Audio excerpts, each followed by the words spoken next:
1971 সালের 16 ডিসেম্বর বিকেল 4:13 পাকিস্তানি বাহিনী ঠিক এই সময় আত্মসমর্পণের দলিলে সই করেছিল। শহীদদের চিঠি পাঠানোর জন্য তাই এই সময়টি বেছে নিয়েছে আন্দোলনকারীরা।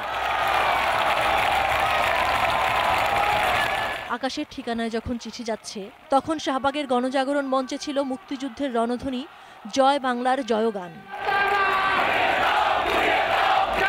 নগরবাসী ছুটে গিয়েছিল শাহবাগের এই গণজাগরণ মঞ্চে। তাদের কণ্ঠে ছিল দ্রোহ, ছিল 71-এর রক্তের ঋণ পরিশোধের অঙ্গীকার। এই প্রজন্মের যাদের আপনজন মুক্তিযুদ্ধে মারা গিয়েছিল, তাদের কাছে ব্যাপারটা অন্যরকম। যারা এই আন্দোলনটা চালাচ্ছে তারা তো তরুণ, ইয়াং, তাদের মাথায় অনেক সুন্দর সুন্দর আইডিয়া আসে, কল্পনা আসে। আমার কাছে খুব ভালো লাগে। প্রজন্ম চত্বরে গণজাগরণ শুরুর পর থেকে এই আন্দোলন নিয়ে চলছে নানা অপপ্রচার। তবে যে তারুণ্য 71-এ পাকিস্তান সেনাবাহিনীকে হারিয়েছে, তারা স্বাধীনতা বিরোধী শক্তির অপপ্রচারে থেমে থাকবে এমনটি হওয়ার নয়।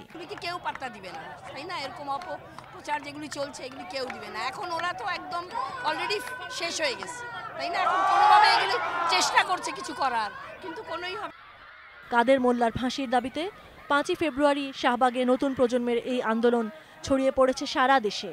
71-এ যারা বাংলাদেশের স্বাধীনতার বিরোধিতা করেছে, অত্যাচার করেছে, তাদের বিরুদ্ধে গণমানুষের পুঞ্জীভূত ক্ষোভের বহিঃপ্রকাশ দেখছে গোটা জাতি।